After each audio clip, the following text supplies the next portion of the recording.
మన జీవితంలో గొప్ప సంతోషము, ఆనందము ప్రభువు దగ్గర మనం ఉండటం, ప్రభువుతో ఉండటం. ఈ లోకంలో ఎక్కడుంటే సంతోషము, ఆనందం ఉంటుందో అని కనుక ఆలోచించి పరీక్షిస్తే ఈ భూమి మీద దేవుని దగ్గర తప్ప మరి ఏ స్థలంలో ఉన్నా నిరాశ, నిస్పృహ.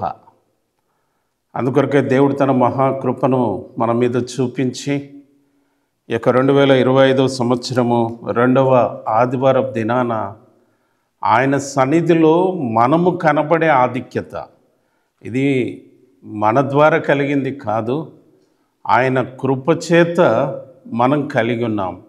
అటు గమనముతో ఈ దినము దేవుని వాక్యములో నుండి కొన్ని తలంపులను చూసుకుంటాం.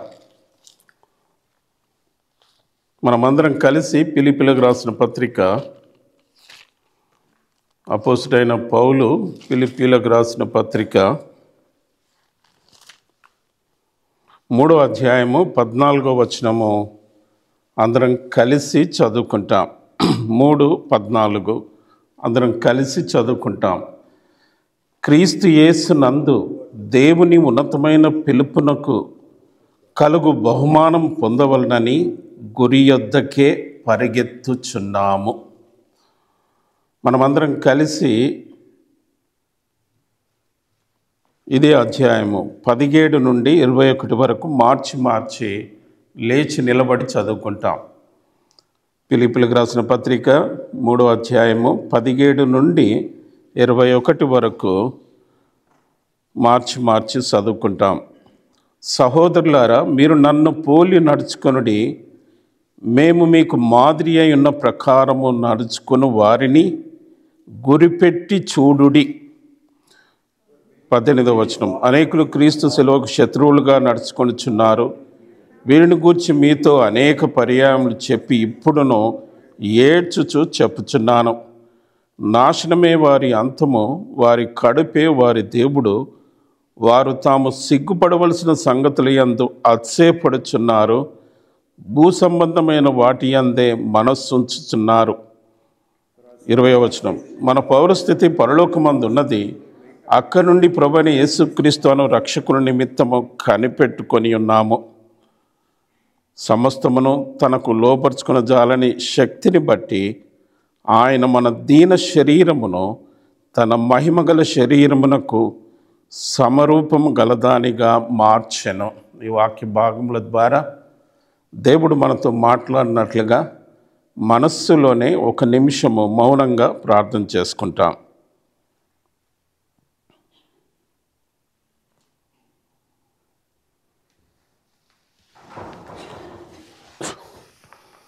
మా ప్రియమైన పరలోకపు తండ్రి, నీ కుమారుడు మా రక్షకుడు యేసుక్రీస్తు అత్యున్నతంగా హెచ్చింపబడిన ఘనమైన నామంలో నీ యొక్క అమూల్య రక్తము మా మీద ప్రోక్షించుకొని ఆత్మ ప్రాణ ధైర్యతిగా నీ సన్నిధిలో మమ్మను మేము తగ్గించుకొని నీ వైపు చూస్తున్నాం. నీవు దేవుడవు, సృష్టికర్తవు, మానవులమైన మమ్మల్ని ప్రేమించి ఆ ప్రేమ ఎటువంటిదో చూపించుట కొరకాయి కుమారునిగా ఈ లోకానికి వచ్చినందుకు నీకు వందనములు.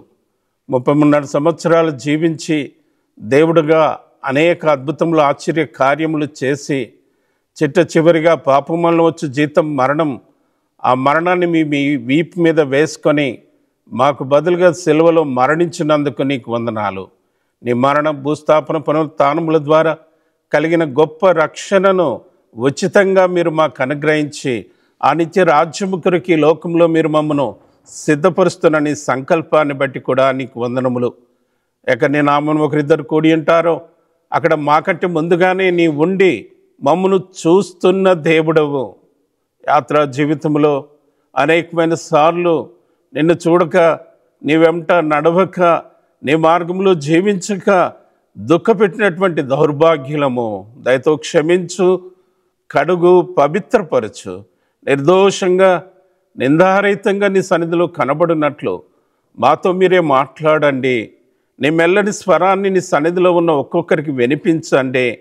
నేను కాదు, నాలో నీ ఉండి మత్తయి సువార్త 10వ అధ్యాయం 20వ వచనం ప్రకారంగా లోక 12:12 ప్రకారంగా నీ సన్నిధిలో ఉన్న వారితో పరిశుద్ధాత్మ దేవుడు మాట్లాడుచున్నాడనే గమనముతో కేవలం నీ స్వరాన్ని వినటానికి మమ్మల్ని సిద్ధపరచుమని నీ చేతులకు ఆత్మ ప్రాణ ధైర్యతగా అప్పగించుకుంటూ యేసుక్రీస్తు నామమున ప్రార్థించి వేడుకుంటున్నాను తండ్రి, ఆమెన్. దయచేసి కూర్చోండి. చదివిన లేఖన భాగములలో దేవుడు కొన్ని తలంపులు మనతో మాట్లాడాలని ఆశపడుతున్నాడు. గురి అనేది ఎంతో ప్రాముఖ్యమైనది. గురి లేకుండా ఎవరు జీవించినా గమ్యం చేరం. అర్థమైంది కదా నా మాట? గురి లేకుండా జీవిస్తే, గురి లేకుండా పోతే చేరవలసిన గమ్యానికి మనం చేరం. కాబట్టి గురి ఏంటి? నేటి దినాన మానవుని యొక్క జీవితం యొక్క గురి, గమ్యము. ఎక్కడికి పోవాలి, ఏ విధంగా జీవించాలి, ఎందుకొరకు జీవించాలనే సత్యాన్ని మనం ఎరిగితే ఆ మార్గంలో కొంతవరకు ప్రయాణించగలుగుతాం. ఆ ప్రయాణించే సందర్భంలో దేవుడు మనకు తోడుగా ఉండి అంతము వరకు నడిపించేవాడుగా మన జీవితంలో గుర్తిస్తాం. హెబ్రీయులకు రాసిన పత్రిక 13వ అధ్యాయం 14వ వచనం కనుక చదివితే అక్కడ ఒక చక్కని మాట మనం అర్థం చేసుకోగలుగుతాం. హెబ్రీయులకు రాసిన పత్రిక 13వ అధ్యాయం 14వ వచనం, నిలవరమైన పట్టణము మనకిక్కడ లేదు కానీ ఉండబోవుచున్నదాని కోసము ఎదురు చూచుచున్నాము. ఈ లోకంలో ఎదురు చూస్తారు. చిన్న బిడ్డ మొదలుకొని పెద్దవారి వరకు ఎదురు చూచుట. చిన్న బిడ్డలు ఇంట్లో ఉన్నప్పుడు తల్లిదండ్రులు ఆఫీసు నుండి కానీ బయటికి వెళ్ళినప్పుడు కానీ ఏమైనా తీసుకొని వస్తారు. ఒకవేళ ఏమి తీసుకొని రాలేదనుకోండి, ఆ కారు కూడా దిగనియరు, ఇంట్లో కూడా రానియరు. పిల్లల స్వభావం అది. కాబట్టి మన చూపు ఏంటి, మన గమ్యం ఏంటి, మన ఆలోచన ఏంటి? నేటి దినాన మనం ప్రశ్నించుకున్నప్పుడు దారి దేవుడు మనకు చూపెడతాడు. అంటున్నాడు ఇక్కడ, నిలవరమైన పట్టణం భూమి మీద లేనే లేదు. మరి ఎక్కడుంది? నిలవరం అనే పట్టణం ఎక్కడుంది? మన జీవితం ఎక్కడ జీవించాలి, ఎక్కడికి పోవాలి మనము అంటే ఈ లోకం కొరకు కాదు, మనం పరలోకము కొరకు. పరలోకంలో నాకు ఇల్లు ఉంది, పరలోకంలో నేను నిత్యము జీవించాలి, అందుకొరకై నేను ఇక్కడ జీవిస్తున్నా. ఇక్కడ ఎక్కడ జీవిస్తున్నాం? ఇక్కడ దేవుని సన్నిధిలో జీవిస్తాం. దేవుని సన్నిధిలో ఉండకుండా దేవుడు సహాయం చేయాలి. ఒకవేళ దేవుడు సహాయం చేయాలంటే దేవుడు సహాయం చేసిన మనం పొందాలే కదా. మనం పొందాలంటే ఆయన దగ్గరికి రావాలే కదా. అనేకులు దేవుణ్ణి ఎరిగామని చెప్తారు, కానీ దేవుని సన్నిధి యొక్క స్పర్శను వాళ్ళు అనుభవించరు. ఆ కారణం చేతనే దేవునికి దూరంగా ఉంటారు. ప్రభు విషయంలో పట్టింపు కలిగి ఉండరు, ప్రభు విషయంలో బాధ్యత కలిగి ఉండరు. కాబట్టి మన జీవితంలో దేవుని సన్నిధిలో ఉంటే దేవుడు ఈ లోకంలో జీవించినంత కాలము పోషిస్తాడు, భద్రపరుస్తాడు, కాపాడుతాడు. ఆయన సన్నిధిలో లేకుండా జీవించే జీవితం అంతా కూడా శ్రమ, బాధ, దుఃఖము, వేదన, ఇవి కూడా వాక్యానుసారంగా దేవుని చిత్తానుసారంగా చూసుకున్నట్లయితే అవి కూడా మేలే, నష్టం అనేది కాదు. మనం చదివిన భాగాల్లో కొన్ని తలంపులను కనుక చూస్తే అక్కడ స్పష్టంగా మాట్లాడుతూ వస్తాడు దేవుడు. చూడండి, మనం చదివినటువంటి భాగంలో, సహోదరులారా మీరు నన్ను పోలి నడుచుకొనుడి, మేము మీకు మాదిరి అయిన ప్రకారము నడుచుకొను వారిని గురిపెట్టి చూడుడి. చూడండి, చిన్నపిల్లలు మాత్రం తప్పకుండా పేరెంట్స్ చేయి పట్టుకుంటారు.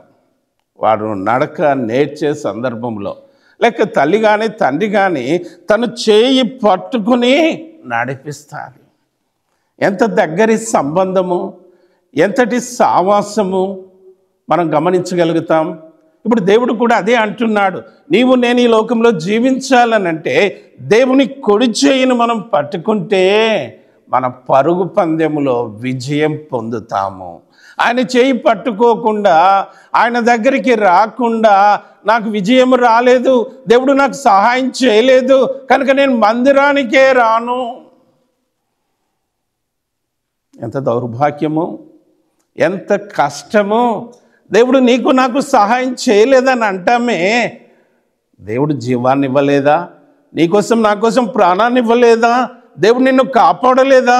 నిన్ను పోషించలేదా? నిన్ను రక్షించలేదా?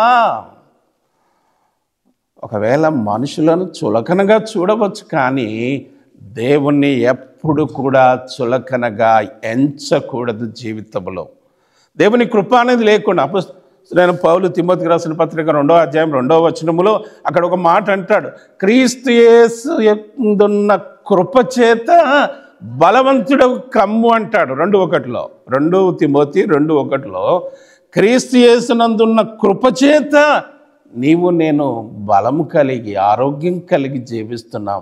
మన శక్తి, మన బలము, మన జ్ఞానము మనదంటూ ఏది కూడా లేదు. కాబట్టి జీవిస్తున్నాము, జీవింపజేస్తున్నాడు.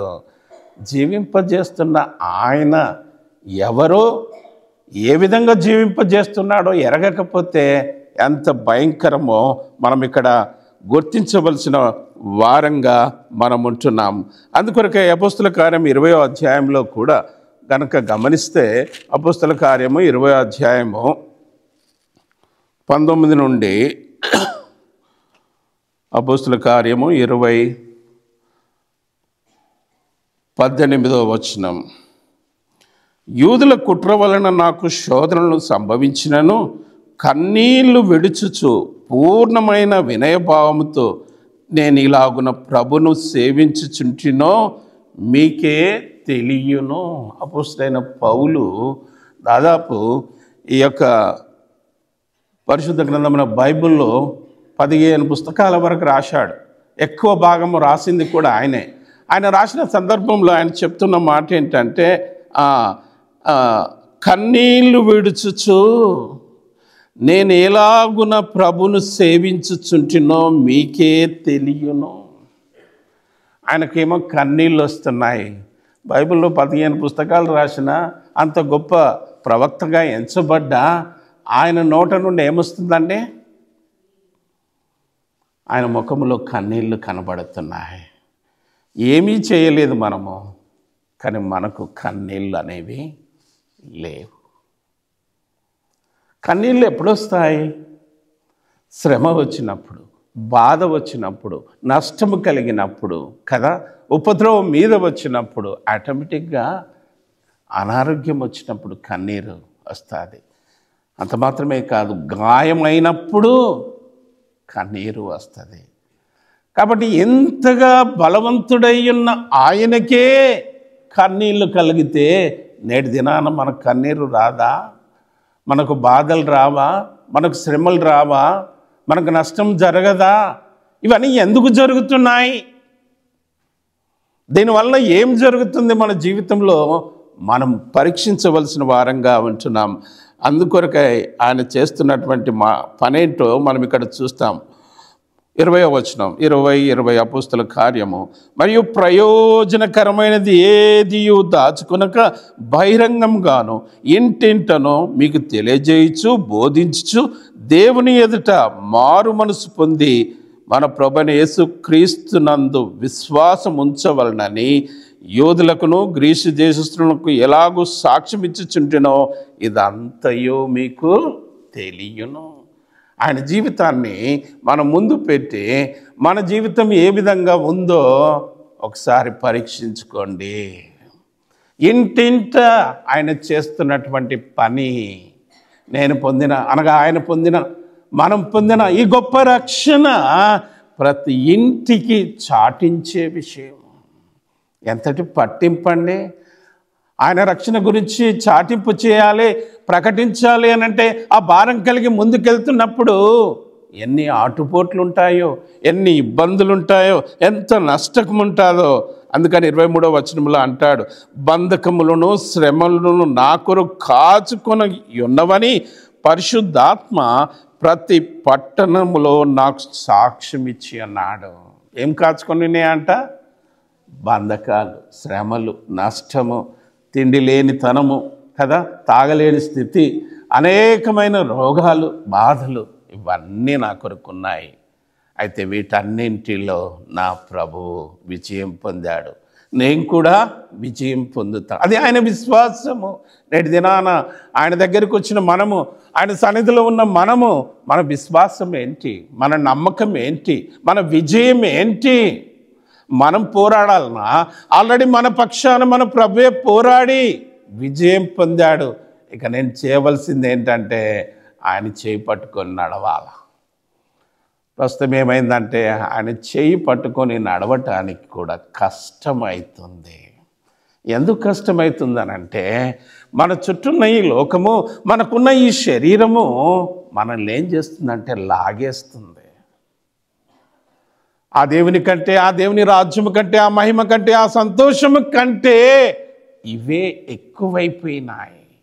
ఇవే మనల్ని ప్రబోలానికి గురి చేస్తున్నాయి, ఆశింపజేస్తున్నాయి. అందుకనే ప్రభు అంటే, ప్రభు సన్నిధి అంటే, దేవుడు అంటే తక్కువ. చూడండి, మనలో ఆత్మ అనేది ఉంది. ఈ ఆత్మకు మనం ఎంత విలువనిస్తున్నాం, ఎంత ప్రాముఖ్యతనిస్తున్నామో, అదే సమయంలో మనకు శరీరం అనేది కూడా ఉంది. ఈ శరీరానికి ఎంత విలువనిస్తున్నాం, ఎంత ప్రాముఖ్యతనిస్తున్నాం. శరీరం పోషించుకోవటానికి, శరీరం బలంగా పుష్టిగా ఉండటానికి ఎంతటి ఆహారాన్ని సమయానుకూలంగా ఇస్తున్నాం. అదే సమయంలో మనలో ఉన్న ఆత్మను బలపరచటానికి మనం ఏం చేస్తున్నాం? అందుకనే ఆత్మీయంగా బలవంతులం అయితే శరీరమును జయించగలుగుతాం. ఇప్పుడు ఏమైందంటే అది ఉల్టా అయిపోయింది.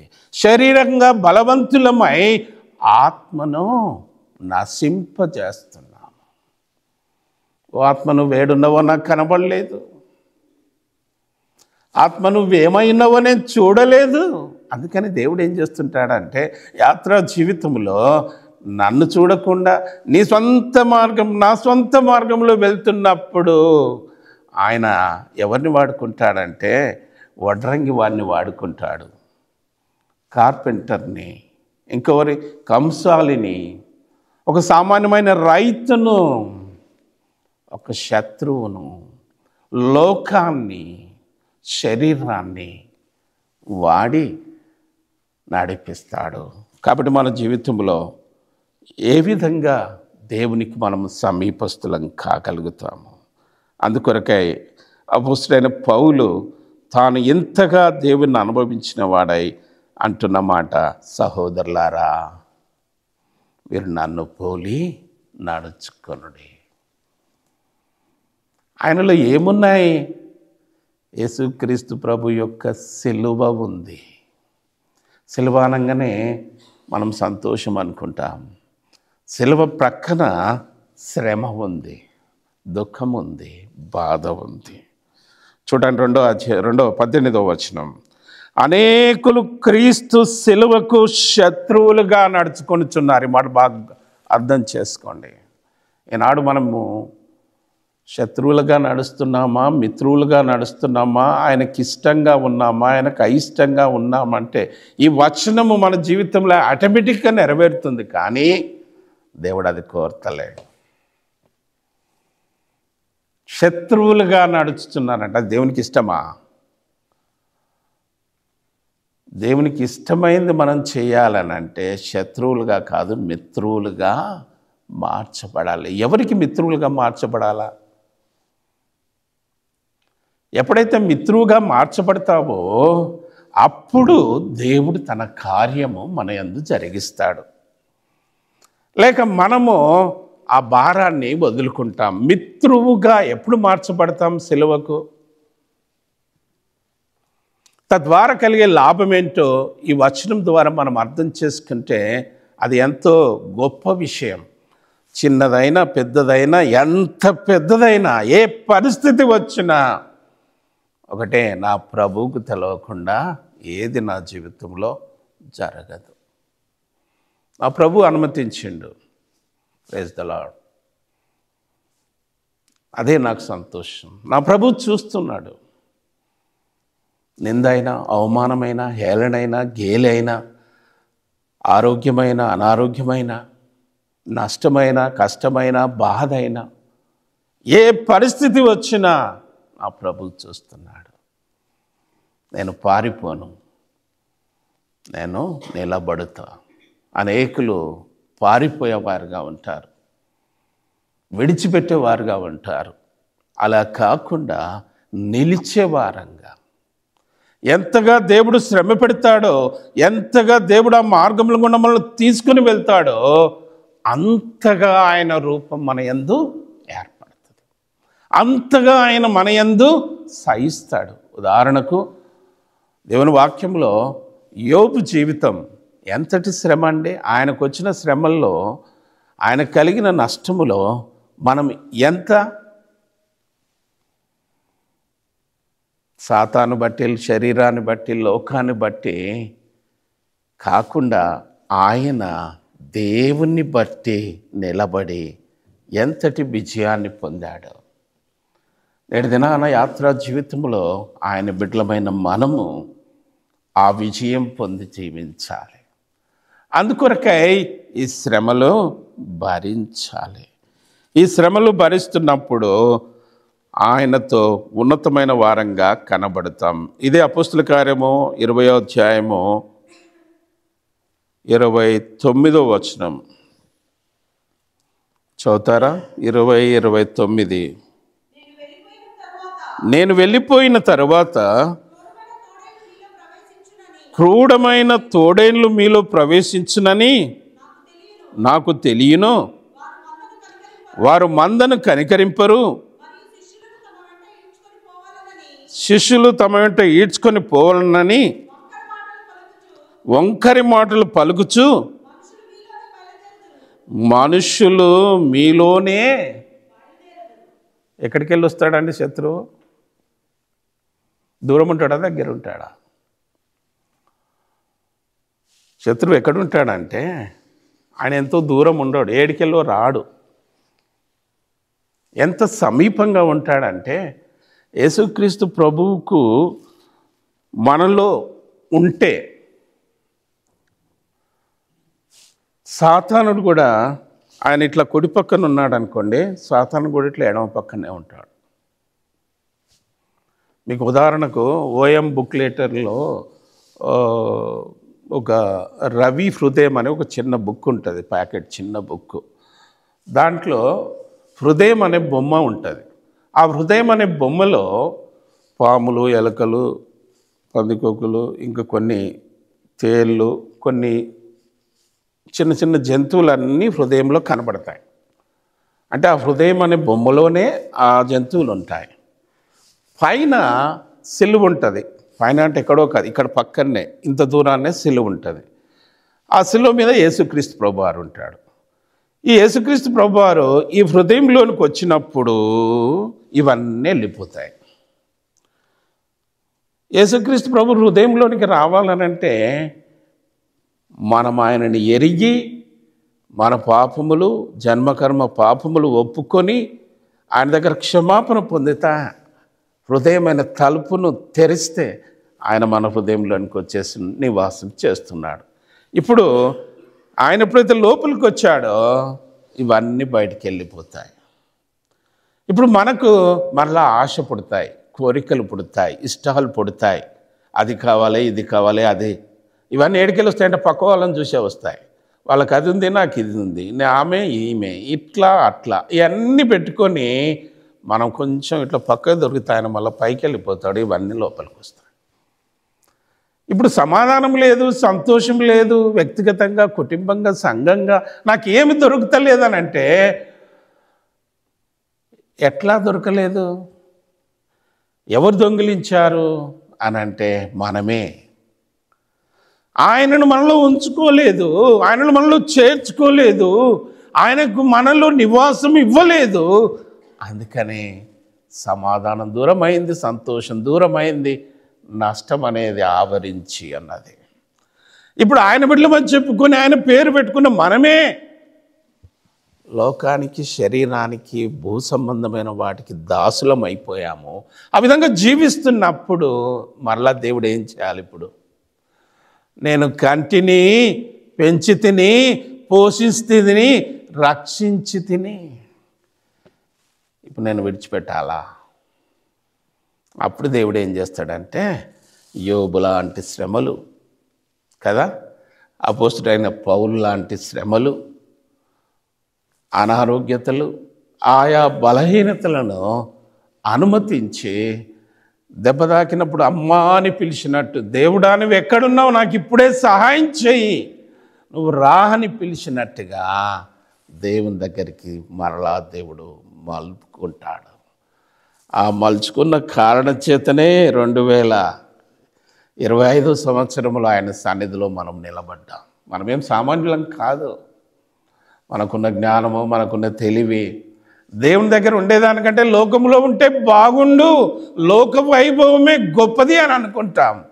ఎన్నిసార్లు పడిపోలే, ఎన్నిసార్లు దేవుని దుఃఖపెట్టలే, ఎన్నిసార్లు దేవుని విడిచిపెట్టలే, ఎన్నిసార్లు దేవుని ప్రశ్నించలే. మనకు అనుకూలంగా లేకపోతే వెంటనే ఏమొస్తుంది? ప్రశ్నించాలి. మనకంటే ఒకరు గొప్పగా కనబడితే వెంటనే ఏమొస్తుంది? అది మీకే వదిలేస్తాం. కాబట్టి మన జీవితంలో వీటన్నింటి నుండి దేవుడు తప్పించి ఆయన సమసారూప్యములోనికి మార్చుకోవటానికే దేవుడు కొన్ని పరిస్థితులను అనుమతిస్తాడు. 19వ వచనం, ఫిలిప్పీ 4:3-19. నాశనమే వారి అంతము, వారి కడుపే వారి దేవుడు, వారు తాము సిగ్గుపడవలసిన సంగతుల యందు అతిశయపడుచున్నారు, భూ సంబంధమైన వాటి యందే మనసుంచుచున్నారు.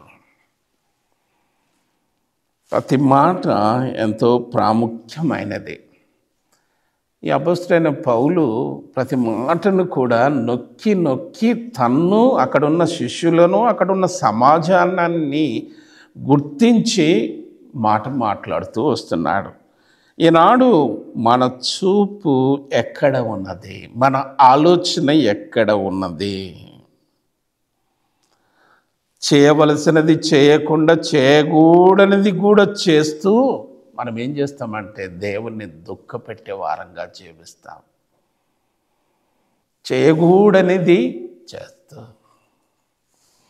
అందుకొరకే ఆయన ఇక్కడ మాట్లాడుతున్న మాట ఏంటంటే ఎంతో స్పష్టంగా యోహాను సువార్త 17వ అధ్యాయము, యోహాను సువార్త 17వ అధ్యాయము, అక్కడ ఎంతో స్పష్టంగా 6వ వచనం, 17:6.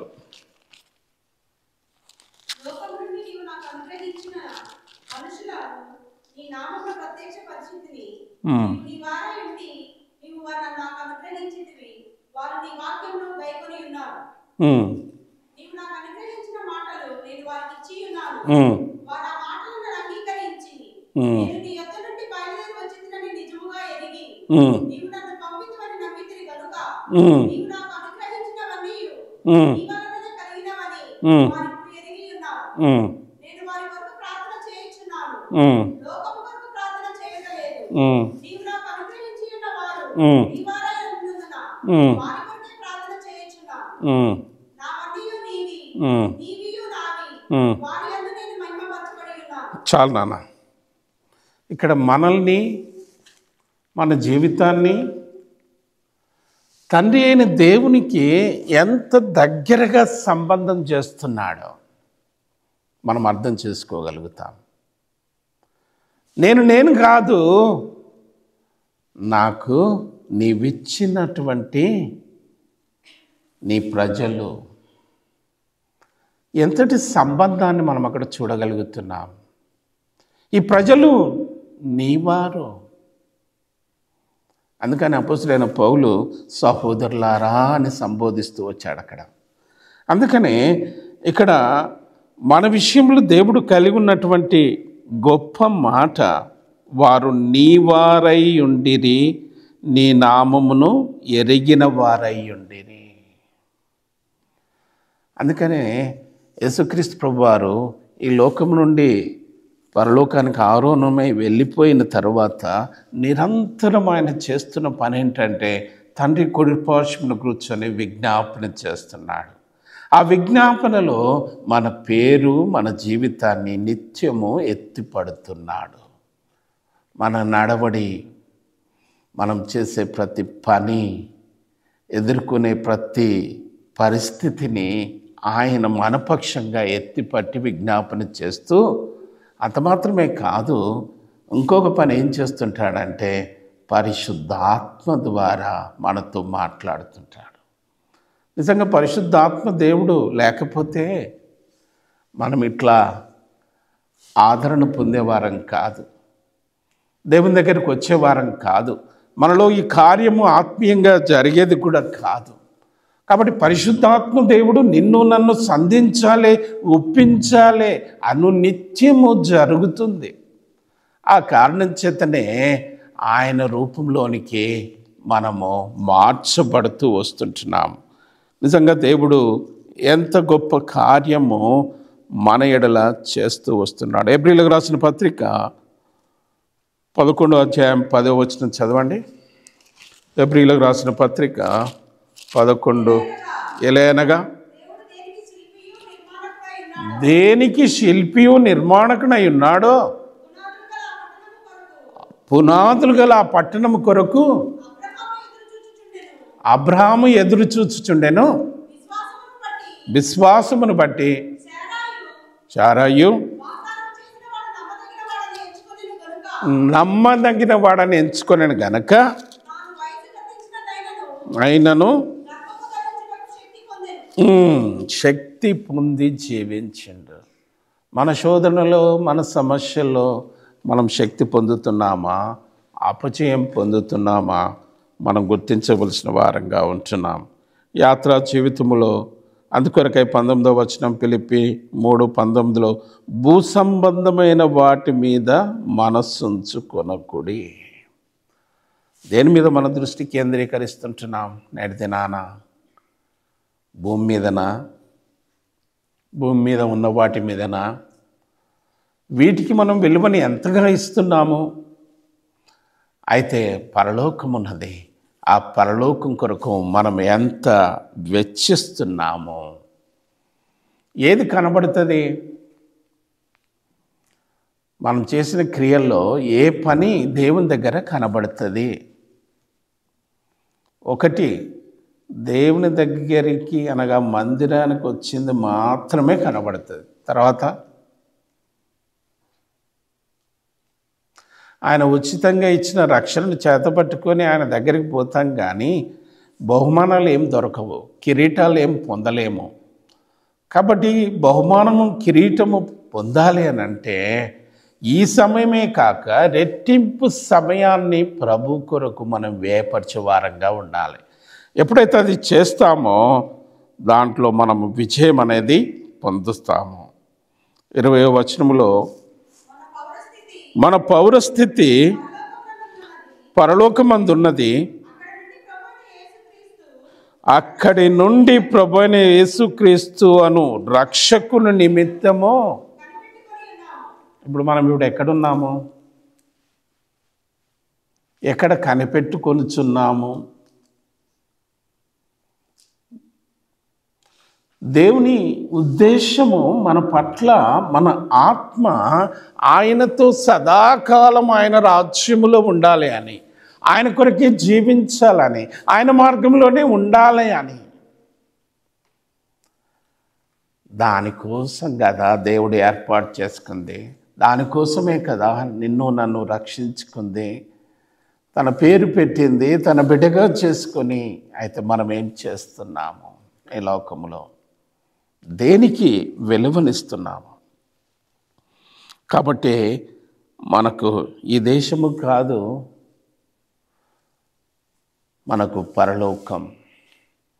మనమందరం భారతదేశం నుండి ఈ దేశానికి వచ్చినటువంటి వాళ్ళమే. ఈ వచ్చే సందర్భంలో మనకు ముందుగా ఈ దేశం గురించి ఏమైనా తెలుసా? రాకముందు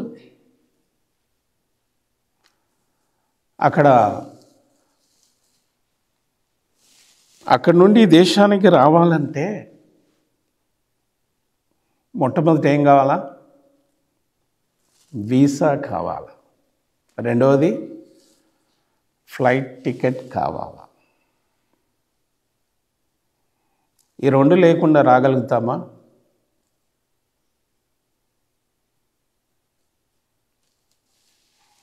వచ్చేవాళ్ళు వేరే దారిలో వస్తారు, అది వేరే విషయం. కానీ రావాలంటే ఈ రెండు కంపల్సరీ కావాలి. ఇప్పుడు మన పౌరస్థితి పరలోకమందు ఉన్నది. అక్కడికి మనం వెళ్ళాలంటే రెండు, రక్షణ అనే వీసా, బాప్తిసం అనే టికెట్. ఈ రెండు ఉంటే ఆ దేశానికి, ఆ పరలోకానికి ఆటోమేటిక్గా చేరిపోతాం. అయితే అక్కడి నుండి ఇక్కడికి, ఎక్కడి నుండి, భారతదేశం నుండి దేశానికి రావటానికి మార్గం ఏంటి? విమాన ప్రయాణం అనుకుందాం. విమానంలో అందరూ ఎక్కి కూర్చున్నారు. టేకప్ సమయంలో ఇక్కడున్న ఎయిర్పోర్ట్ వాళ్ళు సిగ్నల్స్ ఇస్తేనే నీవు రా, వస్తే మేము ల్యాండింగ్ చేసుకుంటాము, వెల్కమ్ అని చెప్తేనే అక్కడ ఫ్లైట్ ఏమవుతుంది? బయలుదేరుతుంది. వీళ్ళు చెప్పకుండా, ఇన్విటేషన్ ఇవ్వకుండా ఆటోమేటిక్గా వచ్చేస్తుందా?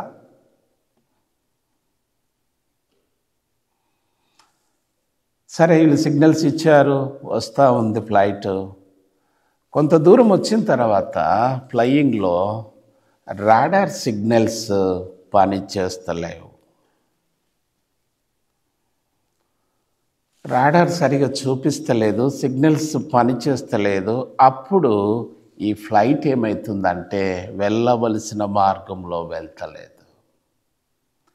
వెళ్ళవలసిన మార్గంలో వెళ్ళకపోతే చేరవలసిన గమ్యానికి సమయానికి చేరుతుందా? ఇప్పుడు ఆ ఫ్లైట్ నడిపే వాళ్లకు కష్టంగానే ఉంది, అందులో కూర్చున్న వారికి కూడా కష్టంగానే ఉంది. మార్గంలో అనేకమైన ఆటుపోట్లు యాత్రా జీవితంలో నీకు నాకు.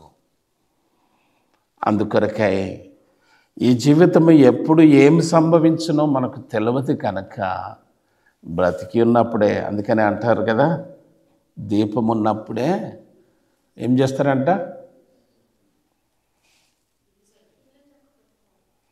ఇంకో మాట కూడా ఉంది, ఊడ్చుకోవాలని కూడా ఉంటుంది కదా. ఇల్లు చక్క పెట్టుకోవాలి, దీపం ఉన్నప్పుడే. చీకట్లో ఊడుస్తారా ఎవరైనా? ఇప్పుడు దేవుని వాక్యాన్ని, దేవుని స్వరాన్ని పరిశుద్ధాత్మ ద్వారా మనకు వినిపింపజేస్తున్నప్పుడు, ఆయన దగ్గర మనం నిలబెట్టినప్పుడు, ఆ దీపం ఉన్నప్పుడే ఇల్లు ఊడ్చినట్టుగా మన హృదయాన్ని ఊడ్చేసుకొని ఆయన ఎదుట నిర్దోషంగా నిర్భయంగా జీవించి, ఆయన ఎప్పుడు పిలిస్తే అప్పుడు నేను ఆ పరలోకానికి, ఆ చిరాగృహానికి నేను వెళుతా. ఆ వెళ్ళేటోళ్ళకి ఎన్ని కోరికలు ఉంటాయండి? ఒకవేళ నాకు ఒక్కరికే వీసా వచ్చింది, లేకపోతే నేను ఒక్కనే రావాలన్నా? లేదు, నా అమ్మ ఉంది, నా నాన్న ఉన్నాడు, నా అమ్మ భార్య ఉంది, పిల్లలు ఉన్నారు, వారందరినీ కూడా ఈ ఫ్లైట్లో ఎక్కించుకొని వస్తాను అనుకుంటే కుదురుతుందా? ఒకసారి యోచించండి.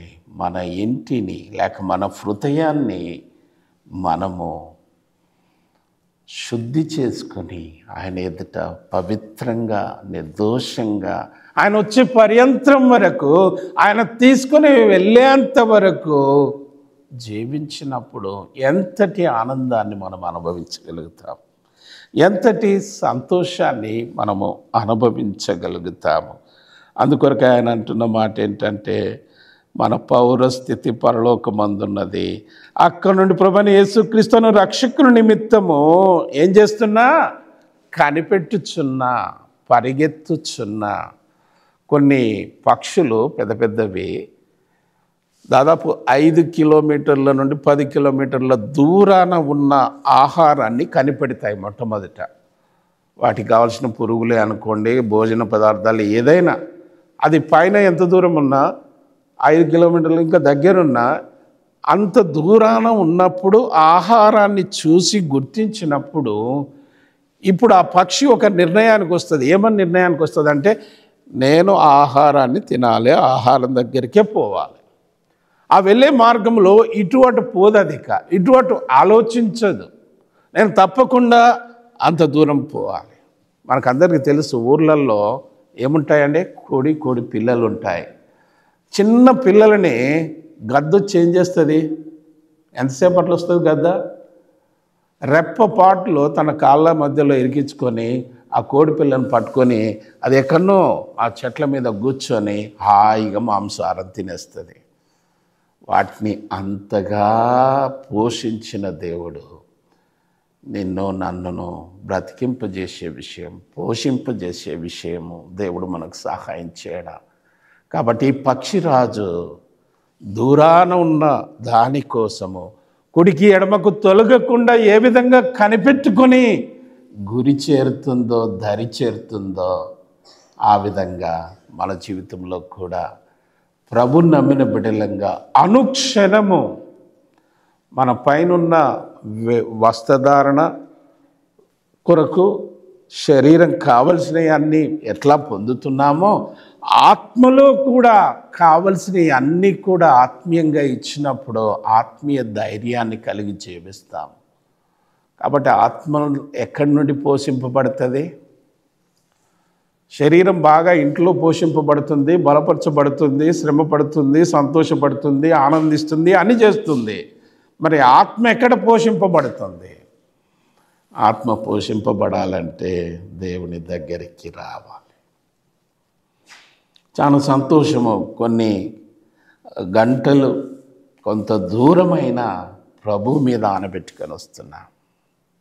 దేవుడిచ్చిన ఆధిక్యత, దేవుని దగ్గరికి వచ్చినప్పుడు ఏ ఒక్కరిని కూడా దేవుడు తృణీకరించాడు. మన ప్రయాసము వ్యర్థం కాదు.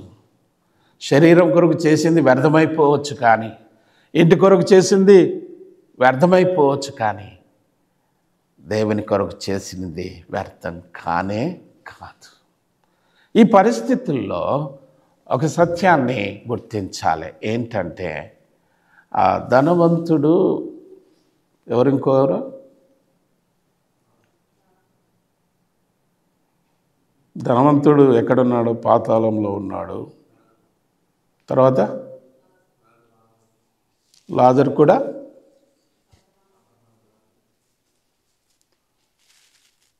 దరిద్రుడు అనే మాట ఉంటుంది అక్కడ. ఏదో ఉంటుందా, ఉండదా? దరిద్రుడు ఎక్కడుంటాడు? నాకు దేవుడు జ్ఞాపకం చేస్తున్న మాటను గుర్తు చేస్తున్నా, అంతేకాని దరిద్రుడు ఎక్కడుంటాడు, ధనవంతుడు ఎక్కడుంటాడు? మీరు చెప్పింది అబ్రహాము లాజరు గురించి వస్తుంది. అది అయితే ఈ దరిద్రుడు ఏమైపోతాడంటే దేవుని రాజ్యంలో దేవుని రొమ్మున ఉంటాడేమో. మీరు క్లారిఫై చేసుకోండి, అది వదిలేద్దాం. కానీ లోకములో సుఖపడి సంతోషించి ఆనందించి అన్నీ చేసిన వాడెక్కడ ఉన్నాడు? నా తలంపు ఏంటంటే, మనకిన్ని బాధలు వస్తున్నాయి, ఇంత నష్టం జరుగుతుంది, ఇంత బాధ కలుగుతుంది, ఇది కొంతకాలమే. ఒక దినాన ఆ దేవుని కుడి పార్శ్వమున కూర్చుంటాం, ఆయనతో ఉంటాం, ఆయనతో సంతోషిస్తాం. అందుకోసం ఇక్కడ సిద్ధపడుతున్నాం. అది నా తలంపు. కాబట్టి మనం ఈ లోకంలో జరగబోయేటివి ఏమైనా కానీ మనము ఉండబోయే దానికోసం ఇక్కడ మనము సిద్ధపాటు కలిగి ఉన్నాం. 21వ వచనం 3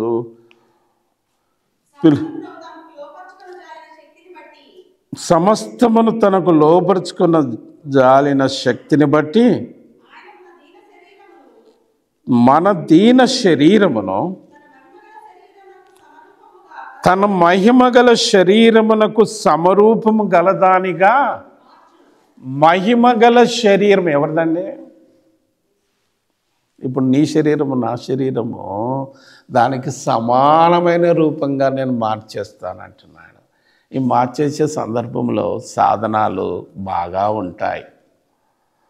సిలువ అనే సాధనం పెద్దది, దాని కింద ఎన్నో భాగాలు, శీలలు, మూలలు, కొరడాలు, ఇవన్నీ కూడా ఆయుధాలు కూడా పనిచేస్తాయి. ఈ టేబుల్ కానీ, ఈ యొక్క మైక్ కానీ, లేకపోతే వుడన్ చెందించిన ఈ యొక్క డోర్స్ కానీ ముందు చక్కగా ఒక చెట్టుగా ఉండే, కానీ చెట్టు నుండి ఏమైనాయి? అవి వేరు చేయబడ్డాయి. తర్వాత ఏమైపోయింది? కట్ చేయబడ్డది. ఆ తర్వాత ఏమైంది? నునుపు చేయబడ్డది. ఆ తర్వాత ఏమైంది? అమర్చబడ్డది. ఈ ప్రాసెస్ గుండా వెళితేనే ఈ విధంగా ఒక అందమైన టేబుల్, ఒక అందమైన బెంచ్, అందమైన కబోర్డు, అందమైన డోరుగా మార్చబడ్డదే. నిరుపయోగమైనదే. ఈ లోకంలో పాపంలో జన్మించిన నీవు నేను ఎందుకు పనికిరాని ఎడారిలో ఉన్నటువంటి నిన్ను నన్ను దేవుడు ఉపయోగకరంగా మార్చాలి. ఆ మార్చే సందర్భాల్లో దేవుడు మనలను ఆయా పరికరాల ద్వారా కూడా అనుమతిస్తాడు, ఆయా మనుషుల ద్వారా కూడా అనుమతిస్తాడు, ఆయా పరిస్థితుల గుండా అనుమతిస్తాడు, అనారోగ్యం గుండా అనుమతిస్తాడు, ఆయా ఇబ్బందుల గుండా తీసుకొని వెళ్ళి ఆయన సమస్వారూప్యంలో. అందుకని దీన శరీరము, అందుకని చెప్పాను, దీన శరీరంగా మనం మార్చబడాలి. అందుకని దీనులకట ఏముంటుందంట? ఎక్కడుంది? మత్తయి సువార్త 5వ అధ్యాయం 3వ వచనం అనుకుంటా. వీళ్ళదే పరలోక రాజ్యం. ఇప్పుడు దీనత్వంలోనికి మనం దిగాల, అత్యుత్తమైన దానికి ఎదగాల. దీంట్లో ఏం చెప్తాం మనం? ఒకడు సర్వలోకమును సంపాదించుకుంటే వాడు గొప్పోడు అంటారు, అధికారాన్ని బట్టి, ధనాన్ని బట్టి. కానీ దీనుడైతే, ఈ గొప్పవాడేమో అక్కడ పోడు, దీనుడు మాత్రమే అక్కడికి హెచ్చింపబడతాడు. ఇప్పుడు మనం ఏ జాబితాలో ఉన్నాం? దీనత్వం అనేది మనలో కనబడితే ఆ డోర్ అవతలైనా కూర్చోవచ్చు, నేను హాయిగా కూర్చుంటా. దీనత్వం లేకపోతే ఇంకా ఇక్కడ సింహాసనమే కావాలంట.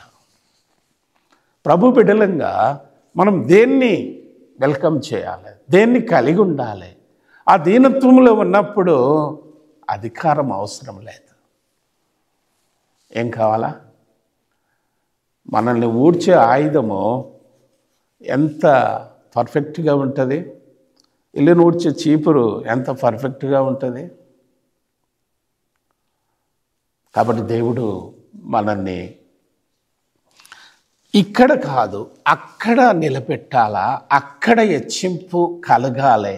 దానికోసము దేవుడు ఏం చేస్తున్నాడంటే ఈ లోకంలో నిన్ను నన్ను సిద్ధపరుస్తూ వస్తున్నాడు. అందుకని ఇక్కడ అన్నమాట, మన దీన శరీరమును తన మహిమగల శరీరమునకు సమరూపం గల దానిగా ఆయన మార్చును. నిజంగా దేవుడు మన దీన శరీరాన్ని సమరూపం గల దానిగా మార్చటానికి మనం ఇష్టపడుతున్నామా?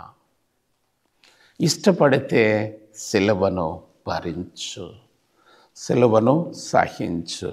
ఎప్పుడైతే ఆ జాబితాలో ఉంటామో ఉన్నతమైన వారంగా కనపడతాము. చివరిగా ఒక తలంపు చూసి ముగించేస్తాను. 1 కొరింథీ రాసిన పత్రిక 11వ అధ్యాయము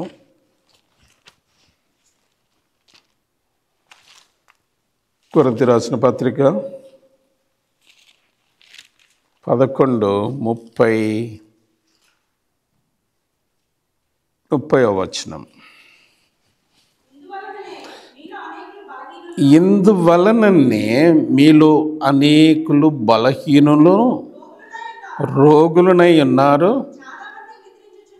చాలామంది నిద్రించుచున్నారు. ఇందువలననే అన్నాడు. ఎందువలన?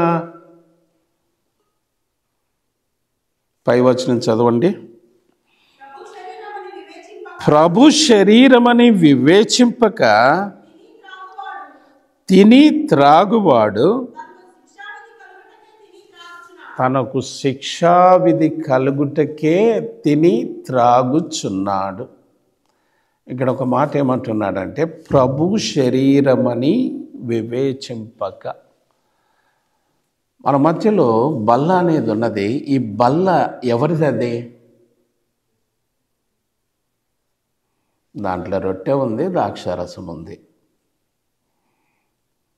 అదే స్వభావముతో, అదే అనే గమనముతో మనం పాలు పంపులు పొందితే జరిగే నష్టం ఎంత? అది రొట్టె కాదు, అది ద్రాక్షారసము కాదు, అది ప్రభు శరీరము అని గమనం. చిన్న స్టెప్పే, కానీ ఆ చిన్న స్టెప్ ఏం చేస్తామంటే మనం చులకనగా చూసేస్తాం. అది ద్రాక్షారసం కాదు, ప్రభు రక్తము నా కోసము 2000 సంవత్సరంలో పూర్వము సెలవులో ప్రభువారు చిందించెండు అనే ఆలోచనతో మనం పాలు పొందితే పరిపూర్ణులం. అలా కాక ఇది రొట్టె ద్రాక్షారసం అనుకుని పాలు పొందితే ఎంత కష్టమో ఒకసారి గుర్తించండి. ఎంత కష్టం అంటే అక్కడ ఏం రాయబడ్డది? బలహీనులై ఉన్నారు, రోగులై ఉన్నారు, మూడవ మాట నిద్రించుచున్నారు. ఇప్పుడు మనం ఏ జాబితాలో ఉన్నాం? ఈ మూడిట్లలో ఒకదాన్ని నన్ను ఉన్నామా? ఈ మూడు కూడా నాయి కావు, నేను మంచివాడిని చెప్తామా? అది మన వ్యక్తిగత జీవితానికి. కాబట్టి దేవుని బిడ్డలంగా దీన్ని ప్రతి ఆదివారం ప్రభు సన్నిధిలో ఆయనను ఘనపరిచినట్లు, ఆయనని హెచ్చించినట్లు, ఆయనని పూజించినట్లు బల్లలో చేయి వేట ద్వారా దేవునికి మహిమను తీసుకుని వచ్చిన స్థాయికి. అయితే మన దౌర్భాగ్యం ఏంటంటే దాన్ని కూడా చులకనగా చేస్తాం. పొందుకుంటే ఏంటి? వాళ్ళు అట్లా అన్నారు, వీళ్ళు ఇట్లా అన్నారు, ఈ బాధ ఉంది, నష్టం ఉంది, కాబట్టి నేను బల్లలో చెయ్యి వేయను. బల్లలో చెయ్యి వేయకపోతే ఇంకేమైపోతావు? ఇంకా దేవునికి దూరం అయిపోతావు, ఇంకా నష్టపోతావు, ఇంకా బలహీనమైపోతావు, ఇంకా ఏమైపోతాం? రోగులం అయిపోతాం, ఇంకా ఏమైపోతాం? కనుమరుగైపోతాం. అంత శ్రేష్టమైనది దేవుడు తన కృపచేత మన మధ్యలో పెట్టాడు. అందుకని అది నా శరీరము, నా రక్తము అని ప్రభు సెలవిచ్చినాడు. కాబట్టి ఎంత ప్రాముఖ్యమైనదో, ఎంత విలువైనదో దేవుడు జ్ఞాపకం చేస్తూ వచ్చినాడు. కాబట్టి ఈ లోకం కోసం కాదు దేవుని నమ్మింది. దేవుని నమ్మింది ఏంటంటే ఆ పరలోకం కోసము. అటు గమనంతో, అటు ఆలోచనతో ఆయన రాజ్యము కొరకు సిద్ధపడుతూ జీవిద్దాం. ప్రభు ఆ విధంగా మనల్ని సిద్ధపరచునుగాక. కళ్ళు మూసుకోండి, ప్రార్థన చేసుకుంటాం.